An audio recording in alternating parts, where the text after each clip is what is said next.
As the sport of running continues to evolve, one of the things that we've seen in the past few years is how advanced fueling has become. Fueling is one of those things that I didn't even take a second to think about when I was in high school and started college. It really wasn't until the end of my college career and starting to train on my own where I considered what would be a good idea when it came to fueling during runs, before runs, after runs, and all that comes with the idea of gels, carb drinks, and all that good stuff. And as I continue to run and start training for marathons, my eyes have been opened a lot into just how important fueling has become. And one of the things that I have really started to, hone in on is fueling during workouts. And that's actually what we're going to be talking about today, because one of the biggest changes to my running ideology, if you will, is the idea of fueling during workouts. And there's a couple different ways to go about it. But the one way that I have found great success doing is fueling with Morton Drink Mix 160. You could probably do any carb mix drink that you feel is easy for your stomach to handle. This is one that I just wanted to test around with, and it was on sale.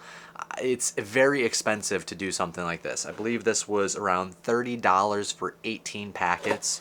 So that's basically, in a sense, 9 weeks of workouts because I do one per workout. So, $30 for 9 weeks of workouts isn't terrible, but it's also not super effective when it comes to, how much money I'm already spending on running shoes and, all that other stuff that comes into racing, like paying for, fees for the race itself, transportation to get there, potentially overnight stays, all that type of stuff. And on top of that, things for my YouTube channel that I'm already doing. So it's expensive to, fuel properly during workouts. But if you're going to take running seriously and you really want to find out how good you can be at the sport, I do think this is another step you can take to, in a sense, be great. So I wanted to talk today about the Drink Mix 160. I have no affiliation with Morton or anything realistically of the gels and the carb mixes that I take, but this is something that I found worked well with my stomach because I, like many other people, have a rather sensitive stomach. One of the big things that I've learned that I'm able to do but I can't do much more than is when I wake up in the morning before a workout, I'll eat a granola bar, an oatmeal square specifically, and that's one of the ways I can get in a couple carbs before my workout. Normally I'll do like a banana if I don't have access to that, but a banana probably isn't as much for me. So I do like to do an oatmeal square to get a little bit more carbs in me. And I think that's a big thing that a lot of people like to, run fasted, which is something I normally did. But now I'm starting to get to the point where I'm running workouts and long runs while eating something beforehand. I might start my run an hour to an hour and a half after I wake up, but for a workout or a long run, I want to make sure that right when I wake up, I do eat something, just so that I have a little bit of energy in the system already. And then through my workouts, and obviously my long runs, I'm taking gels, as many of you guys know, but through my workouts, I've now started to do this drink mix, which basically what this is 17 ounces of water and 39 grams of carbs. It's not the easiest to drink an entire bottle of this during, a 30 to 45 minute workout. Fortunately, my workouts are 45 minutes to an hour long normally, so that gets a little bit easier depending on how much rest I have as well. But there are times where if I'm doing 400-meter repeats and I have, 15 to 20 seconds of rest and they're more threshold than anything, it's difficult to grab my bottle, drink it, and then keep going. Or if I'm doing a just normal threshold run on the track and I'm not taking any breaks, it's also going to be difficult again to get those carbs in. So this is one of those things where it's also a, thought of what type of workout do I have and how often and how much can I consume in between each rep. Fortunately, like I said, I don't have any problems consuming this. My stomach is quite sensitive, like I mentioned, but this has been able to sit in my stomach perfectly fine. I always get nervous drinking water before and after my runs or before and during, because I hate the idea of like the swooshing around in your stomach. You can feel it moving around. It's one of the worst feelings ever. I really dislike that feeling, but I don't have that feeling while taking this, which is really great. And another thing that I really do enjoy about this is what the benefits come from it.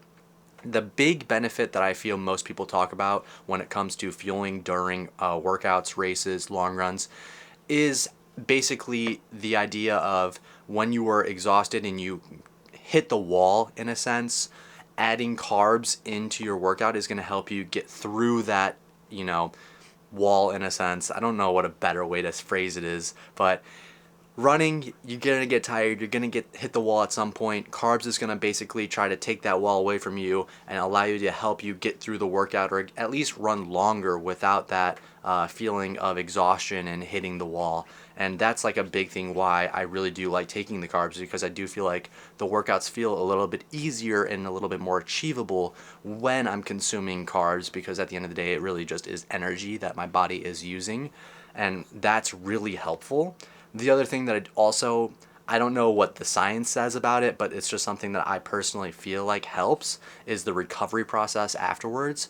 I feel like my legs don't get as tired, or it doesn't take as much out of my legs and my body when I'm taking carbs throughout a workout. It feels more as if it's a little bit more achievable, a little bit more doable.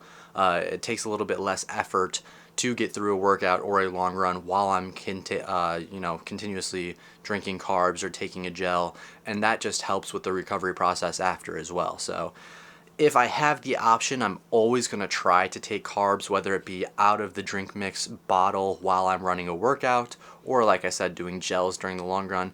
Gels isn't something I really wanted to talk about too much because it's something I've been doing for a while now. I only take one gel. It's only 20 or 30 grams of carbs, I believe, and I probably should be taking more.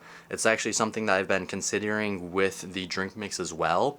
I'd like to take 2 gels during a long run. I think that'd be really beneficial, and I think that the science says, after an hour and 20 minutes or something around there, you should be taking, carbs every 20 minutes.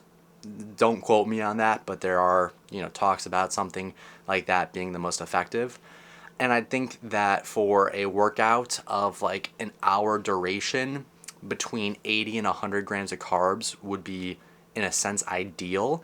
I don't honestly know if anybody's really tested the limit of how many carbs you can take because of how difficult it already is to get them in. So realistically, there could be a thought process that, just take as many carbs as you can throughout the workout, because you probably won't get to the point where you're maxing out the amount you can have. Just because, like I said, it is not an easy thing to do to intake carbs and, whatever, sports drinks, gels, mixes, whatever, during a workout. It's not super easy. If you have a long rest, it's going to be a little bit easier, but for things like threshold work, it's a little bit more difficult. So one thing that I've been considering is it going to be possible for me to try to do 2 of these drink mix 160s? Like I said, it is, at the end of the day, 39 grams of carbs, so that would put me up to, 78, and I think that would be kind of ideal for an hour-long workout. But even with that being said, sometimes I struggle just to get through one bottle of 39. So I'm not too sure what I'm going to do about that. It's something that I still need to play around with more. I have been bringing water with me as well and doing the carbs and water if I finish the carbs.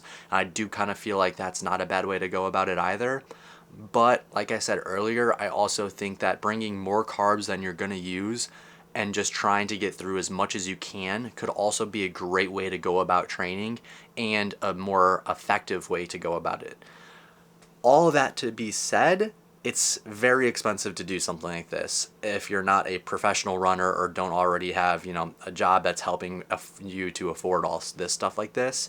Fortunately, YouTube does provide me some funds with all the support from my community members. Shout out to my community members.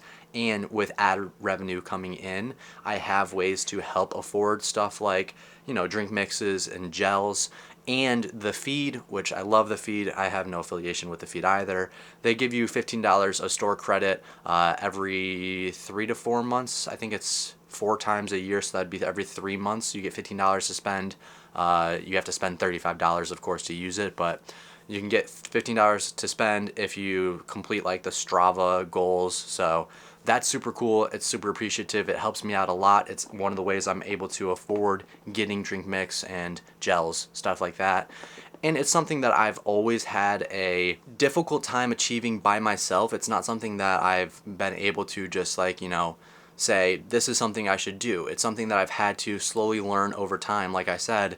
And things like David Roach and Megan Roach, who are really big into the trail running scene, having their podcast to be able to listen to and to them talk about it, having the Coffee Club podcast, professional runners, Ali Morgan, Jordy, all of them being able to talk about their training, seeing some of the different things like Connor Mance, Clayton Young, their YouTube channels talk about, well, just Clayton's, I guess, but his YouTube channel talk about some of the ways he fuels, and even like a lot of the YouTubers like, Adam Wood or Brock Kelly, like a lot of them do also get to discuss how they train and what they do leading up to certain key races.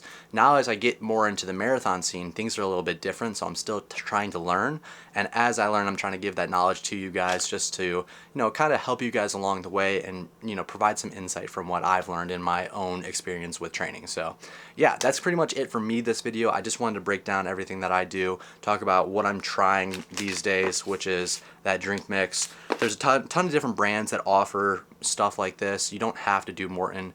It's probably one of the more expensive ones if I'm being honest. Fortunately, I got this on sale. Like I said, I think it was only 30 bucks. Normally it's like 45. So that actually helped me a lot. And yeah, it's just one that I've been able to keep down, which is not an easy thing to find for me. So really appreciative of, the way, however they made this, to be honest. So but like I said, that's going to be it for me. If you guys have any comments, questions, or concerns, drop them in the comment section down below. I will try to get to all of those, answer them in the best way I can. And I hope you guys enjoy the video. That being said, though, take care. Love all things. Peace out.